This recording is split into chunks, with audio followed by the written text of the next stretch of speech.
कल्पना कीजिए, दोपहर की चिलचिलाती धूप में शहर के एक कोने पर एक पुराना वीरान घर खामोश खड़ा है। उसके अंदर एक युवा महिला पुलिस अधिकारी टूटी हुई कुर्सी से बंधी हुई है। उसकी आंखें बंद दरवाजे पर खालीपन से टिकी हैं। छत की दरारों से सूरज की किरणें अंदर आ रही हैं और हवा में उड़ती धूल के कणों को रोशन कर रही हैं, मानो उस कमरे में धीरे धीरे बढ़ रही निराशा की गवाह हों। बाहर से सिर्फ किसी के करीब आते कदमों की आहट सुनाई दे रही है। ये कदम रहस्य और खतरे से भरे थे, लेकिन कुछ ही दूर कूड़े और पुराने डिब्बों के ढेर के बीच एक छोटा अनाथ बच्चा, जो रोजाना कूड़ा बीनकर अपना गुजारा करता था, वहां से गुजर रहा था। उस पुराने घर के अंदर से आती मदद की धीमी पुकार सुनकर वह रुक गया। उसे नहीं पता था कि उस दोपहर उठाया गया उसका छोटा सा कदम सब कुछ बदल देगा। एक कानून के रक्षक की किस्मत बदल देगा और खुद उसकी अपनी तकदीर को फिर से लिख देगा। वह शांत दोपहर अपने अंदर एक ऐसा गहरा राज छिपाए हुए थी जिसकी किसी ने कल्पना भी नहीं की थी। उस शाम की बारिश बेरहमी से बरस रही थी। पानी की बूंदें शहर के छोटे से पुलिस स्टेशन की छत पर जोर जोर से पड़ रही थीं। अंदर मंद रोशनी वाले कमरे में प्रिया शर्मा नाम की एक महिला पुलिस अधिकारी धड़कते दिल से कंप्यूटर मॉनिटर को देख रही थी। स्क्रीन पर गोपनीय फाइलों की कतारें थीं, वित्तीय रिपोर्टें, लेन देन के सबूत और रहस्यमयी नाम। जब उसने हथियारों के वितरण के आखिरी नोट को पढ़ा, जिस पर एसीपी विक्रम सिंह के हस्ताक्षर थे, तो उसके हाथ कांपने लगे। प्रिया ने एक गहरी सांस ली। वह जानती थी कि विक्रम सिंह कौन है, उसका अपना बॉस। एक ऐसा व्यक्ति जो अपनी प्रतिष्ठा के लिए जाना जाता था, जो जनता के सामने हमेशा ईमानदारी और अनुशासन की बातें करता था। लेकिन उसके शब्दों के पीछे एक घिनौना खेल छिपा था, जिसमें अवैध पैसा बह रहा था और कई लोगों की जानें कुर्बान हो रही थीं। उसने अपने होंठ काट लिए। अगर मैं इस पर चुप रही तो मैं भी उन्हीं की तरह हूं, वह धीरे से बड़बड़ाई। लेकिन प्रिया का रास्ता उसकी नीयत जितना आसान नहीं था। उस विभाग में हर कोई विक्रम सिंह के आगे सिर झुकाता था। जो लोग पहले दोस्त हुआ करते थे, अब उससे दूर रहने लगे थे। प्रिया को महसूस हो रहा था कि उस पर नजर रखी जा रही है, उसके सहकर्मियों की नजरों से और हर रात उसके फोन पर आने वाले अनजाने संदेशों से। तुम नहीं जानती कि तुम किससे लड़ रही हो, देर होने से पहले रुक जाओ प्रिया। लेकिन प्रिया पीछे नहीं हटी। उसने चुपचाप सबूत इकट्ठा करना शुरू कर दिया। हर रात जब स्टेशन शांत हो जाता, वह दस्तावेजों की तस्वीरें खींचती, डेटा को एक छोटी सी फ्लैश ड्राइव में कॉपी करती, जिसे वह अपनी वर्दी के बिल्ले के पीछे छिपा लेती थी। उसे नहीं पता था कि उसके कदमों की खबर बहुत पहले ही लग चुकी थी। एक रात तक जब प्रिया को उसके बॉस के कमरे में बुलाया गया, विक्रम की आवाज भारी, अधिकारपूर्ण लेकिन ठंडी थी। प्रिया, मैंने सुना है कि तुम आजकल बहुत ज्यादा सवाल पूछ रही हो, उसने अपनी कुर्सी पर टिकते हुए कहा। बस अपनी ड्यूटी कर रही हूं सर, प्रिया ने शांत रहने की कोशिश करते हुए जवाब दिया। ड्यूटी या तुम्हारी जिज्ञासा? विक्रम हल्के से मुस्कुराया। तुम एक होशियार लड़की हो, लेकिन तुम्हारी होशियारी गलत जगह इस्तेमाल होने पर मुसीबत बन सकती है। प्रिया ने उसे घूरा। वह जानती थी कि उस लहजे के पीछे एक धमकी छिपी थी, लेकिन वह चुप रही और दृढ़ आंखों से वापस देखती रही। मैं डरती नहीं हूं सर, मैं सिर्फ सच चाहती हूं। विक्रम ने धीरे से एक सांस छोड़ी। सच को कभी कभी शांति के लिए दफनाना पड़ता है। उस मुलाकात के कुछ घंटों बाद प्रिया गायब हो गई। स्टेशन पर सिर्फ कानाफूसी बची थी। किसी ने कहा कि वह अचानक छुट्टी पर चली गई है, या शायद उसका तबादला हो गया है। कोई भी सच नहीं जानता था और किसी में पूछने की हिम्मत नहीं थी। शहर के बाहरी इलाके में एक पुराने वीरान घर में प्रिया की आंखें खुली। उसके हाथ बंधे थे और सिर चकरा रहा था। एक बल्ब लटका हुआ टिमटिमा रहा था और हवा में नमी, जंग और धूल की गंध मिली हुई थी। उसने याद करने की कोशिश की। एक कार की आवाज, खुरदरे हाथों ने उसे खींचा, एक गीले कपड़े ने उसका चेहरा ढंक दिया और फिर अंधेरा। अब सिर्फ पानी की बूंदों और पास में धीरे धीरे चरमराती जंजीरों की आवाज थी। प्रिया ने बोलने की कोशिश की, लेकिन उसकी आवाज बैठी हुई थी। हेलो, कोई है? कोई जवाब नहीं आया। केवल पुरानी लकड़ी की दरारों से सरसराती हवा थी। दूर बिजली कड़की। उसे एक बात का एहसास हुआ, कोई नहीं जानता था कि वह कहां है, और जिसने उसे कैद किया था वह वही व्यक्ति था जिसका वह कभी सम्मान करती थी।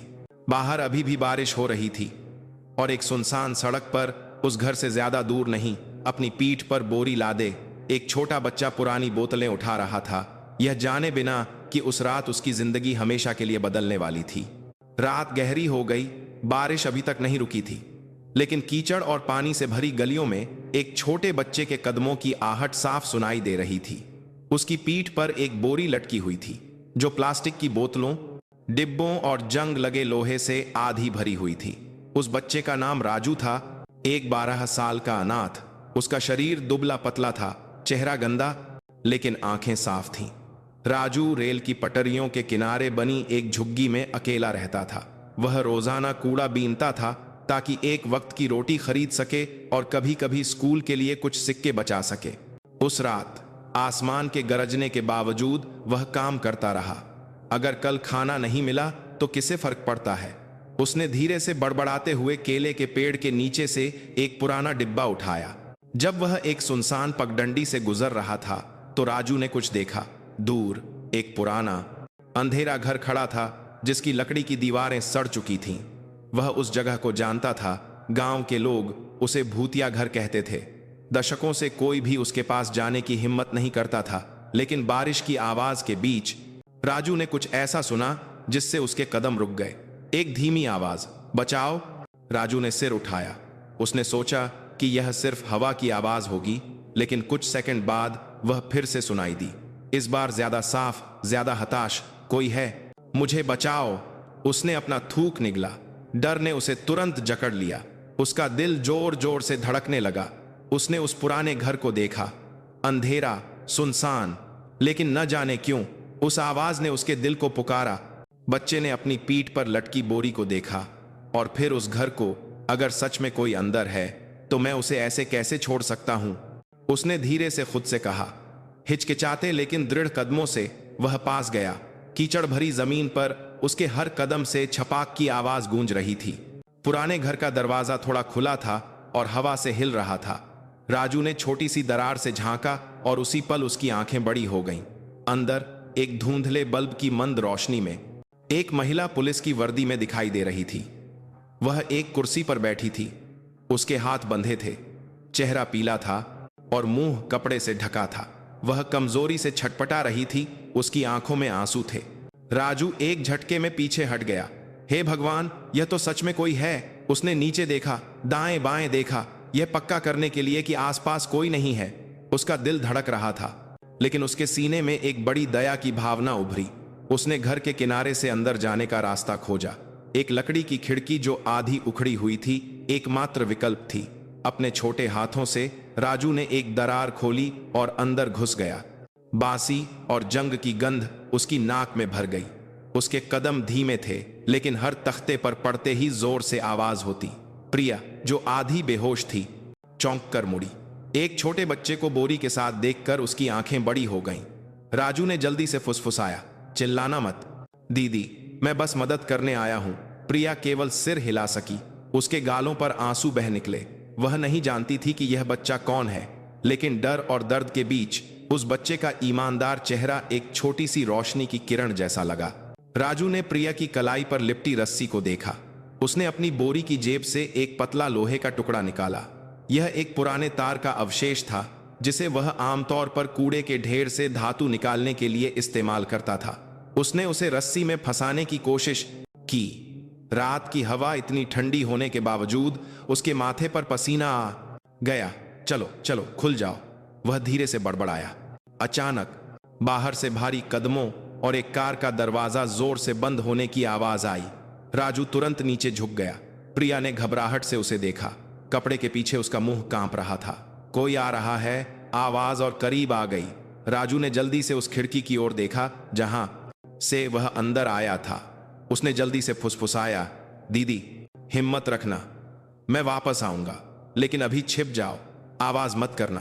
तेजी से राजू लकड़ी के ढेर के पीछे भागा, अपनी सांस रोककर। सामने का दरवाजा जोर से खुला। 2 आदमी टॉर्च लेकर अंदर आए।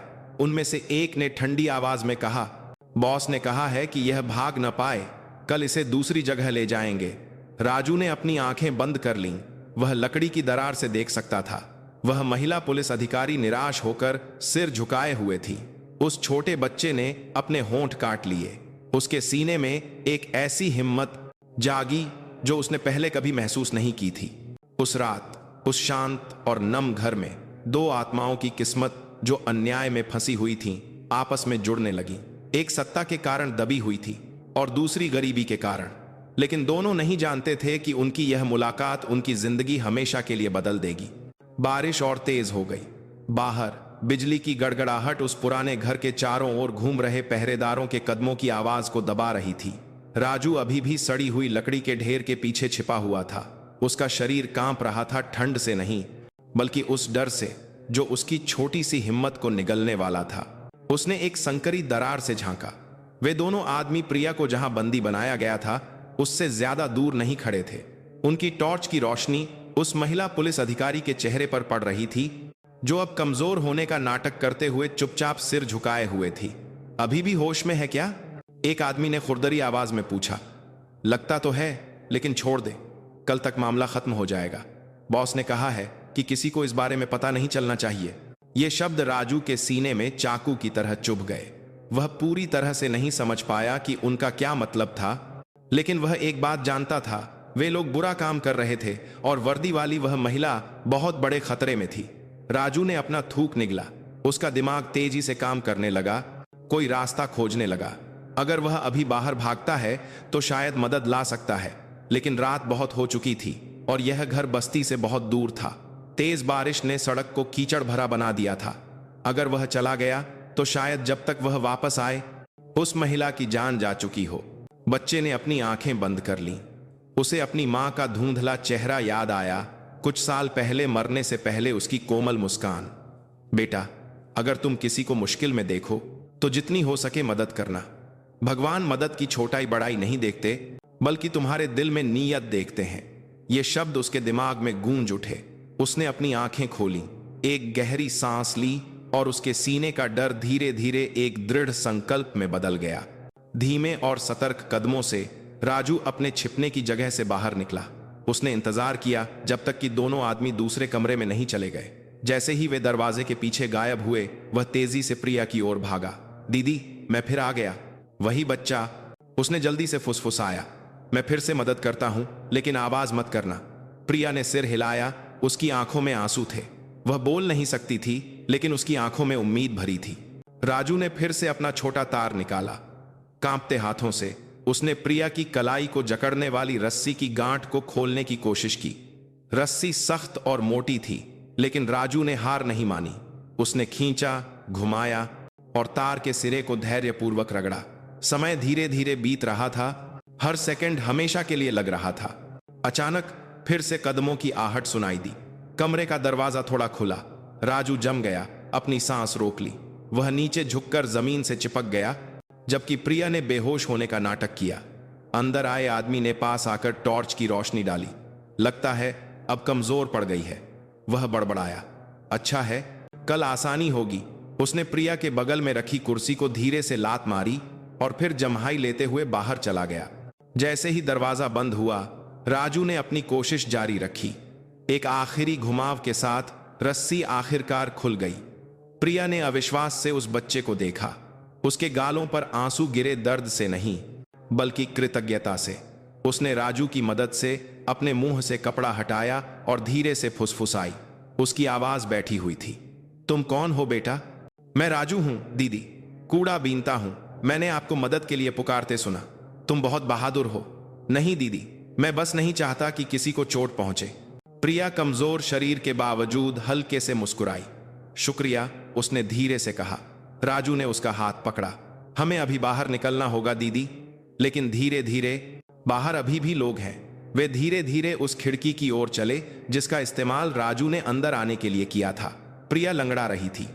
ज्यादा देर तक बंधे रहने के कारण उसके पैर सुन्न हो गए थे। राजू ने धैर्यपूर्वक उसे सहारा दिया। उसका छोटा सा, सुनने की पूरी मेसकरा शरीर एक लगभग असहाय वयस्क पुलिस अधिकारी के शरीर को सहारा दे रहा था। लेकिन कुछ ही कदम चलने पर जिस लकड़ी के फर्श पर वे चल रहे थे वह जोर से चरमराया। क्रैक! यह आवाज ध्यान खींचने के लिए काफी थी। बाहर से एक चीख सुनाई दी। हे, कौन है वहां? टॉर्च की रोशनी उनकी ओर आई।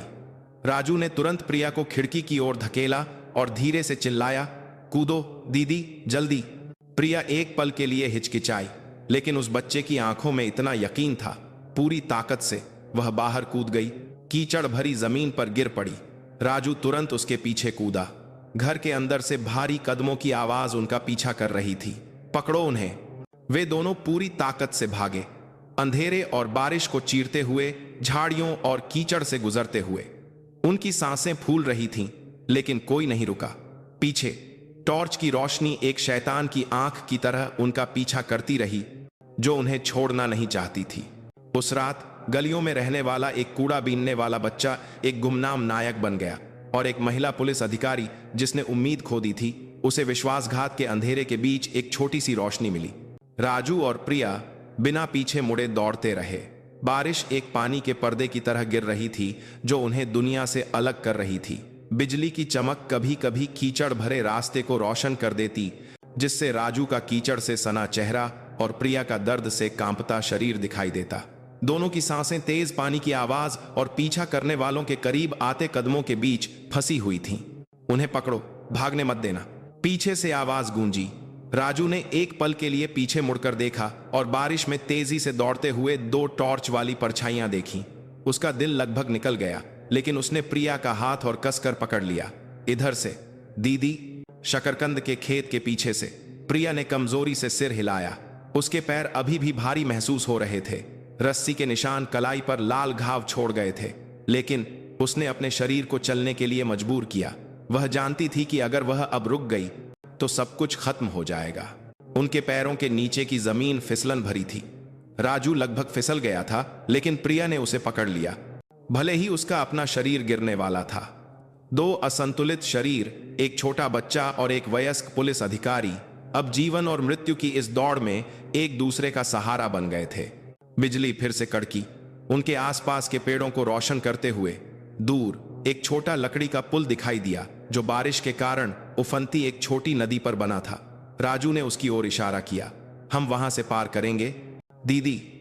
वे जरूर तेज पानी से डरेंगे। वे उस पुल की ओर दौड़े, लेकिन कुछ ही कदम चलने पर एक जोरदार धमाके की आवाज आई। धड़ाम। उनके पीछे की टॉर्च हिली और पानी की छींटें प्रिया के पैरों के पास उड़ी। वे गोली चला रहे हैं, प्रिया हांफते हुए चिल्लाई। राजू ने तेजी से पीछे मुड़कर देखा।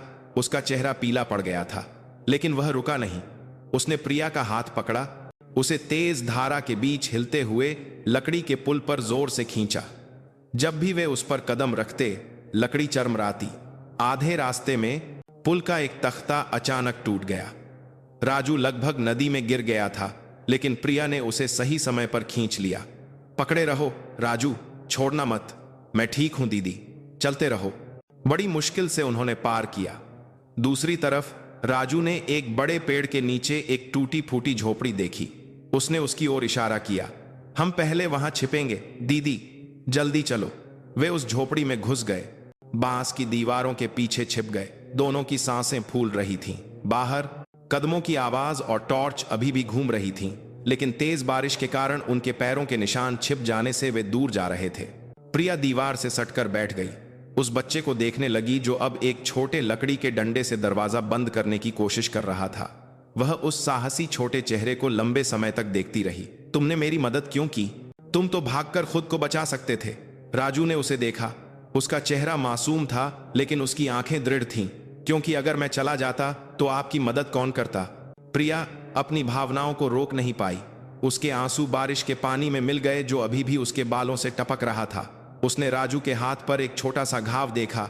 या तो एक टहनी से खरोंच लगी थी, या शायद अभी गोली से। बिना सोचे प्रिया ने अपनी साड़ी का एक कोना फाड़ा और कांपते हाथों से उस घाव पर पट्टी बांध दी। तुम एक महान बच्चे हो राजू। नहीं दीदी, मैं तो बस एक कूड़ा बीनने वाला हूं। नहीं, तुम एक रक्षक हो। वे कुछ देर चुप रहे। केवल बारिश की आवाज बोल रही थी, लेकिन प्रिया जानती थी कि वे अभी तक सुरक्षित नहीं है। उसने झोपड़ी की छोटी खिड़की से बाहर देखा। हमें इस इलाके से बाहर निकलने का कोई रास्ता खोजना होगा। मैं एक सुरक्षित जगह जानती हूं, लेकिन हमें सुबह तक इंतजार करना होगा। राजू ने सिर हिलाया। मैं आपकी रखवाली करूंगा, आप आराम कर लीजिए। वह बच्चा दरवाजे के पास बैठ गया।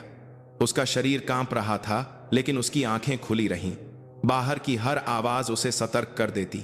वह नहीं जानता था कि वह महिला वास्तव में कौन थी, लेकिन न जाने क्यों उसके दिल में ऐसा महसूस हो रहा था जैसे वह किसी महत्वपूर्ण व्यक्ति की रक्षा कर रहा है, जैसे उसकी मां की। रात लंबी थी, बारिश नहीं रुकी थी, लेकिन उस लगभग ढह चुकी झोपड़ी में दो अजनबी आत्माएं एक दूसरे के साथ गर्मी और साहस साझा कर रही थीं। जब सुबह होने लगी तो पुराने घर के आसपास के जंगल को एक पतली धुंध ने ढक लिया। राजू उठा और देखा कि प्रिया पहले से ही खड़ी सुबह की धुंधली रोशनी को देख रही है। अब तुम्हारी रक्षा करने की बारी मेरी है, राजू, उसने धीरे से उस बच्चे के कंधे पर थपथपाते हुए कहा।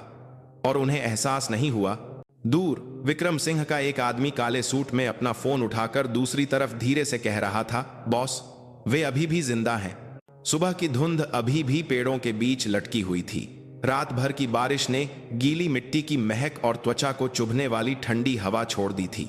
उस टूटी फूटी झोपड़ी के पास एक बड़े पेड़ के नीचे राजू अपनी बोरी से निकाली गई टहनियों और पुराने कागज से एक छोटी सी आग जला रहा था।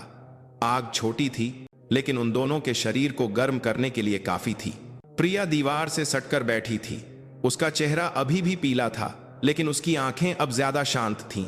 वह उस बच्चे को देख रही थी जो ध्यान से आग में फूंक मार रहा था। वहां एक सच्चाई थी, एक ईमानदारी जिसने उसके दिल को छू लिया।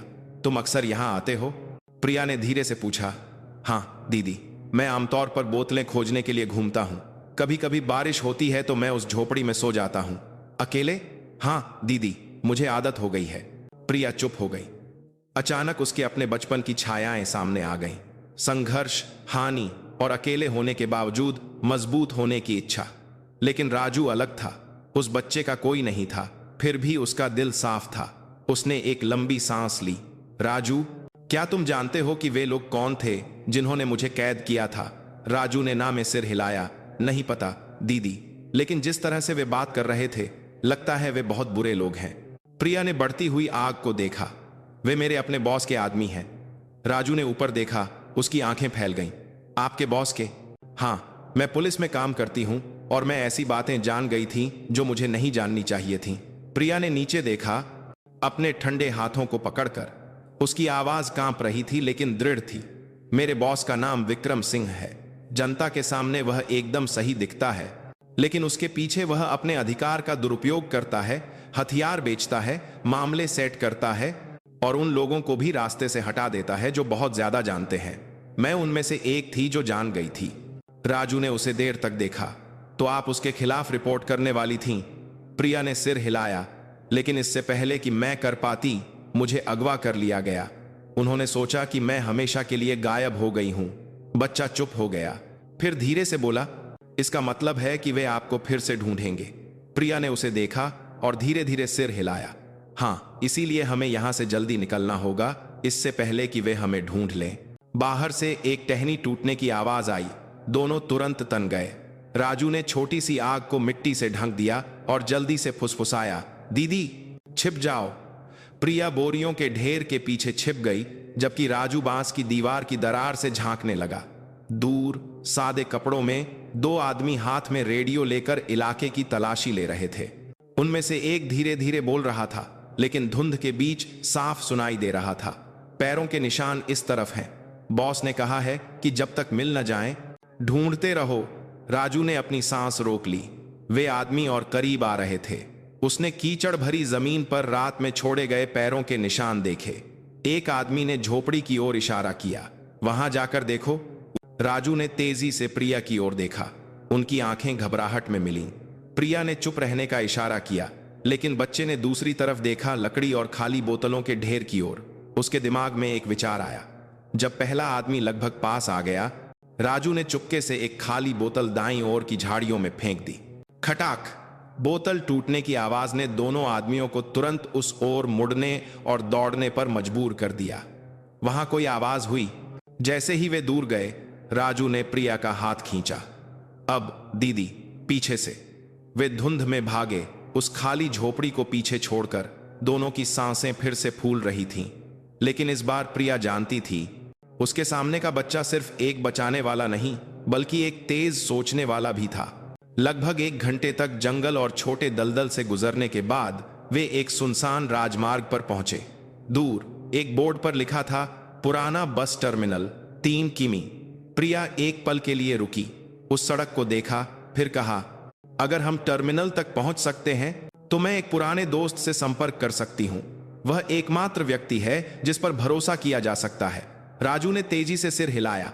चलो दीदी, चलते रहते हैं। थकान और ठंड के बावजूद उनके कदम आगे बढ़ते रहे, लेकिन बहुत पीछे कोई फोन पर रिपोर्ट कर रहा था।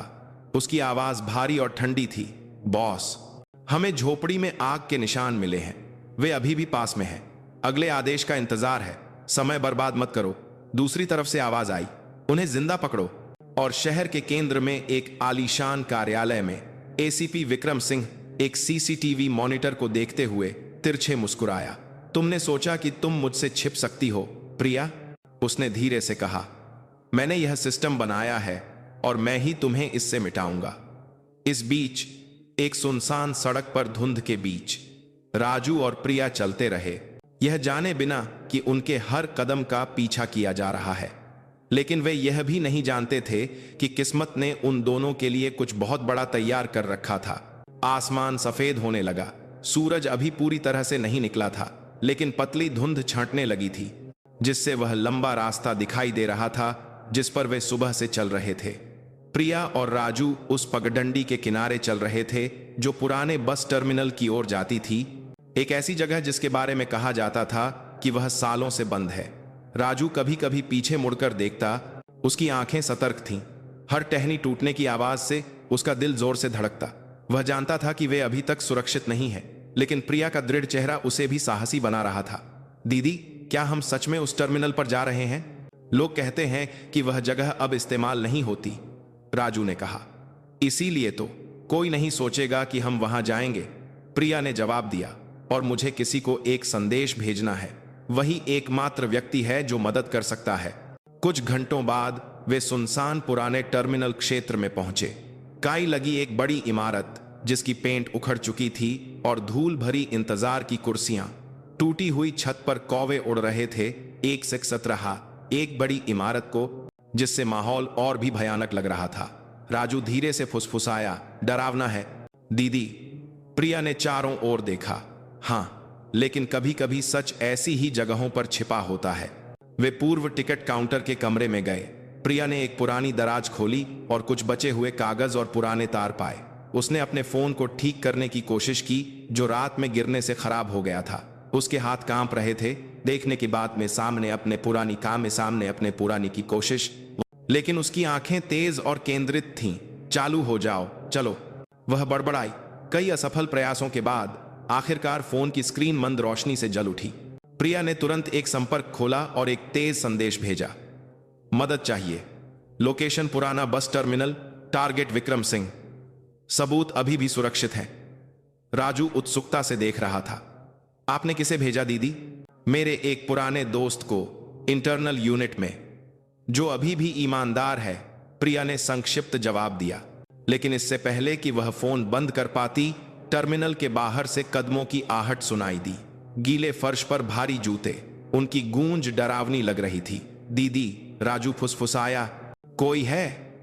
प्रिया ने धीरे धीरे खुलते दरवाजे की ओर देखा। सादे कपड़ों में 3 आदमी अंदर आए। 2 के पास हथियार थे। उनमें से एक चेहरा जाना पहचाना था, अनिल, पुलिस में उसका पूर्व टीम का साथी। प्रिया, उसने सपाट आवाज में कहा, मुझे लगा था कि तुम अपनी हद जानती हो। प्रिया धीरे धीरे खड़ी हुई, राजू को अपने पीछे छिपाते हुए। अनिल, तो तुम भी विक्रम सिंह का हिस्सा हो? अनिल ने एक लंबी सांस ली। तुम जानती हो प्रिया, यह दुनिया उतनी पवित्र नहीं है जितना तुम सोचती हो। कभी कभी चपचा रहने के लिए हमें धारा के साथ बहना पड़ता है। दूसरों की जान बेचकर धारा के साथ बहना, प्रिया चिल्लाई। राजू ने प्रिया की साड़ी का कोना कसकर पकड़ लिया। उसकी आंखें उन आदमियों को घूर रही थीं। वह जानता था कि यह सिर्फ एक पीछा नहीं था, यह सही और गलत के बीच की लड़ाई थी। अनिल ने अपनी बंदूक उठाई। तुम चुन सकती हो प्रिया, वह फ्लैश ड्राइव सौंप दो या अपने पीछे के इस छोटे बच्चे को शिकार बनने दो। प्रिया ने उसे तीखी नजरों से देखा। तुम्हें लगता है कि मैं वह सबूत यहां लेकर आई हूं? तुम्हें क्या लगता है मैं बेवकूफ हूं? अनिल तिरछे मुस्कुराया। मैं जानता हूं कि तुम हमेशा एक बैकअप रखती हो। कहां है? प्रिया ने कोई जवाब नहीं दिया, लेकिन उसकी मुट्ठी में उसका फोन अभी भी चालू था और वह जानती थी कि उसके संदेश का सिग्नल अभी अभी पूरी तरह से भेजा जा चुका है। अनिल आगे बढ़ा, यह आखिरी चेतावनी है प्रिया। लेकिन इससे पहले कि वह ट्रिगर खींचता, राजू अचानक चिल्लाया, अब दीदी। उस बच्चे ने फर्श से उठाई एक कांच की बोतल अनिल की ओर फेंकी। बोतल टूटने से अनिल एक पल के लिए चौंक गया। प्रिया ने तुरंत राजू को खींचा और टर्मिनल के बाईं ओर भागी। गोलियां चलीं, धड़ धड़। वे दीवारों और खिड़की के शीशों से टकराईं। वे एक अंधेरे कमरे से होते हुए टर्मिनल के पिछले गलियारे की ओर भागे। राजू ने एक पल के लिए पीछे मुड़कर देखा। अनिल का चेहरा गुस्से में था, लेकिन घबराया हुआ भी। बाहर पहुंचते ही प्रिया ने राजू के कंधे पर हाथ रखा। तुम महान हो राजू, लेकिन हमें चलते रहना होगा। वे हमें पाने से पहले नहीं रुकेंगे। राजू ने तेजी से सिर हिलाया। मैं डरता नहीं हूं दीदी, मुझे बस डर है कि आपको कुछ न हो जाए। प्रिया ने उस बच्चे को देखा और उस त्रासदी के शुरू होने के बाद पहली बार वह ईमानदारी से मुस्कुराई। अब तुम सिर्फ मेरे बचाने वाले नहीं हो राजू, तुम इस लड़ाई का हिस्सा हो। वे पहाड़ियों की ओर चलते रहे। वो दूसरा खा एक कच्ची सड़क पर जो एक पुरानी इमारत की ओर जाती थी, एक पुलिस गोदाम जो लंबे समय से इस्तेमाल नहीं हुआ था। प्रिया जानती थी कि वहां वह इंटरनल डेटा का बैकअप सर्वर ढूंढ सकती है जिसे उसने एक बार चुपके से एक्सेस किया था। यहीं पर उसने सभी सबूतों को फिर से कॉपी करने और उन्हें सेंट्रल यूनिट में भेजने की योजना बनाई थी। लेकिन उसे एहसास नहीं हुआ। उसके फोन में एक छोटा ट्रैकिंग डिवाइस सक्रिय हो गया था।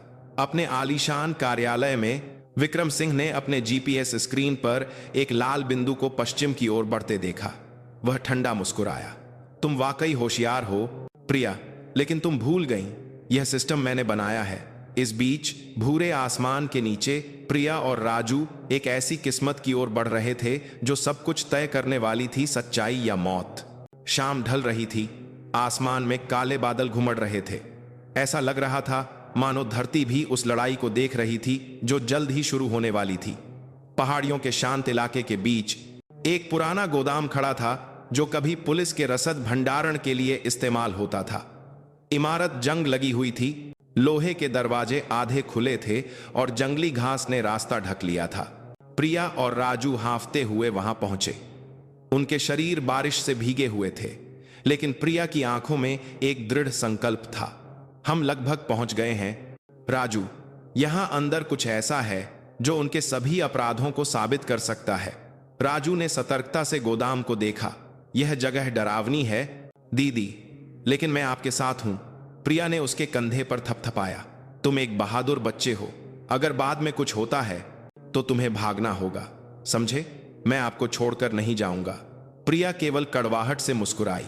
वह जानती थी कि बहस करने का समय नहीं है। वे अंदर गए। अंदर जंग और धूल की तीखी गंध थी। पुरानी नियॉन लाइटें टिमटिमा रही थीं, कुछ तो बुझ चुकी थीं। कमरे के अंत में एक छोटा लोहे का कमरा था जिस पर एक बोर्ड लगा था, डेटा आर्काइव, सुरक्षा, प्रवेश वर्जित। प्रिया तुरंत वहां गई। उसने एक धूल भरा पुराना कंप्यूटर चालू किया। मशीन को चालू होने में काफी समय लगा। राजू दरवाजे पर खड़ा पहरा दे रहा था। हाथ में एक जंग लगा, लोहे का डंडा पकड़े हुए जो उसे बाहर मिला था। चलो चलो चालू हो जाओ, प्रिया बड़बड़ाई। स्क्रीन टिमटिमाई। सिस्टम का लोगो दिखाई दिया। हो गया, उसने राहत से कहा।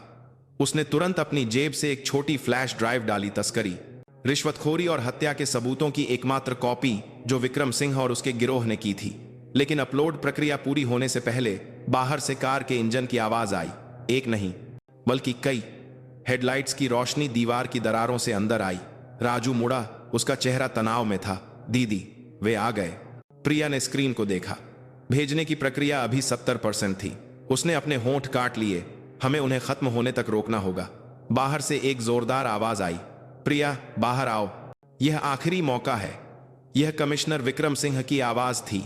भारी कदम पास आए। गोदाम का दरवाजा पीटा गया। धम धम। प्रिया कंप्यूटर के सामने खड़ी हो गई। अपनी कमर से एक छोटी पिस्तौल निकाली, एक हथियार जो उसने पिछली रात छीना था। राजू, उस मेज के पीछे छिप जाओ। जब तक मैं न कहूं बाहर मत आना। लेकिन दीदी, करो। लोहे का दरवाजा आखिरकार टूट गया। 5 हथियारबंद आदमी अंदर आए। हेडलाइट्स की रोशनी धूल और बारिश में चमक रही थी। विक्रम सिंह एक ठंडी मुस्कान के साथ अंदर आया। मैंने कहा था प्रिया, तुम्हें खोदना बंद कर देना चाहिए था। प्रिया ने अपनी पिस्तौल उठाई और मैंने कहा था कि मैं अपराध देखकर चुप नहीं रह सकती। लड़ाई छिड़ गई। गोलियों की गूंज, कांच टूटने की आवाज, धूल उड़ने लगी। राजू ने मेज के पीछे झुककर अपने कान बंद कर लिए, लेकिन उसकी आंखें प्रिया पर टिकी रहीं। प्रिया तेजी से हिली, हेडलाइट्स पर गोली चलाई ताकि कमरा अंधेरा हो जाए, फिर लकड़ी के बक्सों के ढेर के पीछे छिप गई। उसे ढूंढो, विक्रम चिल्लाया।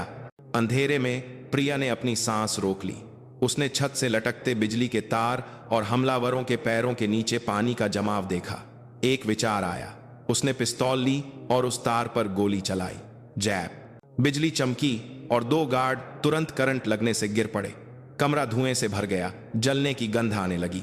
लेकिन विक्रम सिंह अभी भी लाल आंखों से प्रिया को घूर रहा था। उसने गोली चलाई। धड़! गोली प्रिया के कंधे में लगी। वह गिर पड़ी, दर्द से कराह रही थी, लेकिन फिर भी उठने की कोशिश कर रही थी। अपने बॉस को चुनौती देने की हिम्मत कैसे हुई तुम्हारी? विक्रम ने उस पर पिस्तौल तानते हुए कहा। प्रिया ने गुस्से से उसे देखा। तुम बॉस नहीं हो, तुम वर्दी में एक अपराधी हो। विक्रम ने पिस्तौल उठाई, गोली चलाने के लिए तैयार, लेकिन अचानक दाईं ओर से एक धातु के टकराने की आवाज आई। ठनाक! राजू मेज के पीछे से निकला और विक्रम को लोहे के डंडे से मारा। विक्रम की पिस्तौल दूर जा गिरी। दीदी को चोट मत पहुंचाओ, राजू चिल्लाया। विक्रम ने गुस्से से उस बच्चे को देखा और उसे जोर से धक्का दिया। राजू फर्श पर गिर पड़ा।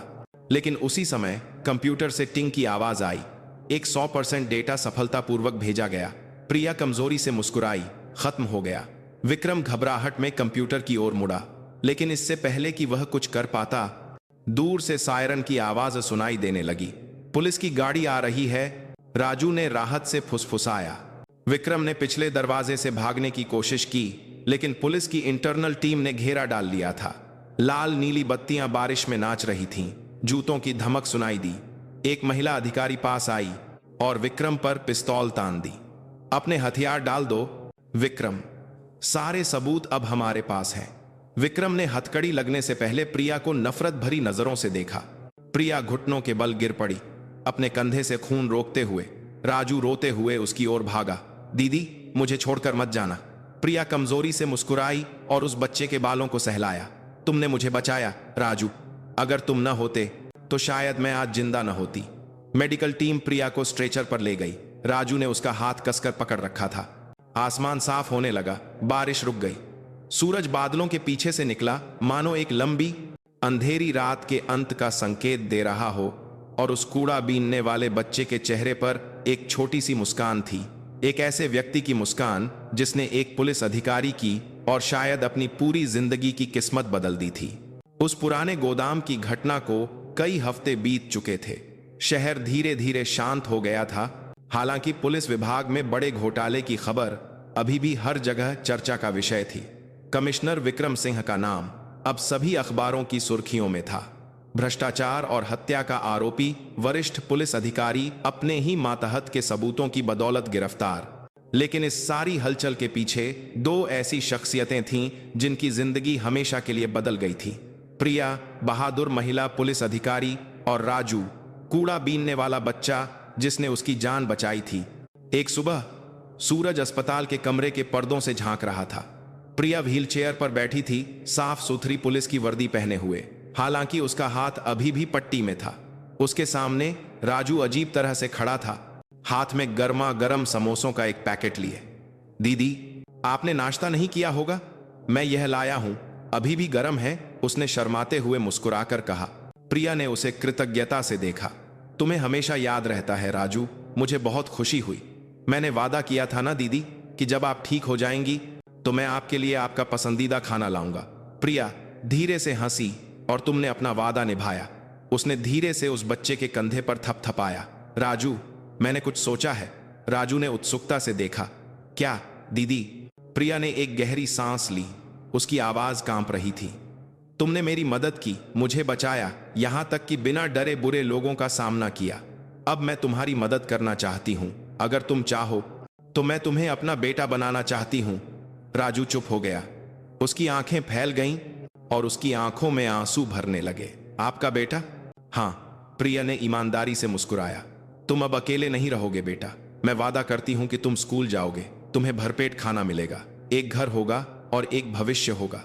बच्चा नीचे देखने लगा, अपने होंठ काटते हुए आंसू रोकने की कोशिश कर रहा था। मेरा कभी कोई परिवार नहीं रहा दीदी, लेकिन अगर आप सच में चाहती हैं तो मैं वादा करता हूं कि मैं एक अच्छा बेटा बनूंगा। प्रिया अपने आंसू नहीं रोक सकी। उसने उस छोटे से हाथ को पकड़ा और उसे कसकर गले लगा लिया। तुम तो शुरू से ही एक अच्छे बेटे रहे हो राजू। वह पल शांत लेकिन पवित्र था। दो आत्माएं जो पहले दुख से जुड़ी थीं, अब सच्चे प्यार से जुड़ गई थीं। कई साल बाद उस सुबह सैन्य अकादमी का परेड ग्राउंड शानदार लग रहा था। युवा कैडेटों की पंक्तियां अपनी गर्व भरी वर्दी में सीधी खड़ी थीं। सबसे आगे की पंक्ति में एक दृढ़ और चमकते चेहरे वाला एक युवक पूरे आत्मविश्वास के साथ खड़ा था। उसकी बाईं छाती पर उसका नाम लिखा था, राजू आर्य प्रताप। कमांडर की आवाज गूंजी, कैडेट राजू आर्य प्रताप। एक कदम आगे। राजू दृढ़ता से आगे बढ़ा। सम्माननीय दीर्घा में प्रिया एक उच्च पद की पुलिस वर्दी पहने बैठी थी और उसे भीगी आंखों से देख रही थी। समर्पण, साहस और एक ऐसी जीवन पृष्ठभूमि में जो कई लोगों के लिए प्रेरणा बनी के लिए कैडेट राजू आर्य प्रताप को इस वर्ष सैन्य अकादमी का सर्वश्रेष्ठ स्नातक घोषित किया जाता है। तालियों की गड़गड़ाहट गूंज उठी।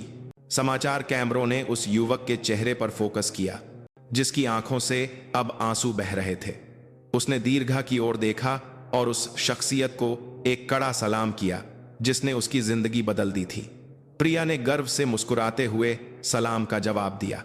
तुमने अपना वादा निभाया बेटा, वह धीरे से फुसफुसाई। समारोह के बाद राजू उसके पास आया। दीदी, एक दिन मैंने आपको बचाया था, अब इस देश और आपकी रक्षा करने की बारी मेरी है। प्रिया ने उसे कसकर गले लगा लिया। उसकी आवाज कांप रही थी। तुम सिर्फ मेरे रक्षक नहीं हो राजू, तुम इस राष्ट्र की आशा के रक्षक हो। मैदान के बाहर पत्रकार और जनता इंतजार कर रही थी। उनकी कहानी दूर दूर तक फैल चुकी थी। एक अनाथ, कूड़ा बीनने वाले बच्चे की कहानी जिसने एक महिला पुलिस अधिकारी को बचाया और अंत में एक युवा अधिकारी बन गया। एक डॉक्यूमेंट्री वीडियो के स्क्रीन पर एक कथा उभरी जो बाद में यूट्यूब पर वायरल हो गई। जब दुनिया भ्रष्टाचार से भरी हो, तब भी ऐसे छोटे हाथ होते हैं जो बिना किसी स्वार्थ के मदद करने का साहस करते हैं। गंदी गलियों से लेकर सम्मान के मंच तक राजू और पुलिस अधिकारी प्रिया की कहानी साबित करती है कि एक छोटी सी अच्छाई दुनिया को बचा सकती है। पृष्ठभूमि में एक भावुक संगीत बज रहा था। कैमरे ने राजू और प्रिया को खुशी से मुस्कुराते हुए अकादमी से बाहर निकलते हुए दिखाया। शाम का सूरज धीरे धीरे उनके चेहरों पर चमक रहा था। एक मां और बेटा जो खून से नहीं बल्कि साहस और प्रेम से एक हुए थे। और शाम के आसमान में पक्षी आजादी से उड़ रहे थे, मानो एक संदेश दे रहे हों, सड़क की कीचड़ से ही सच्चा नायक पैदा होता है।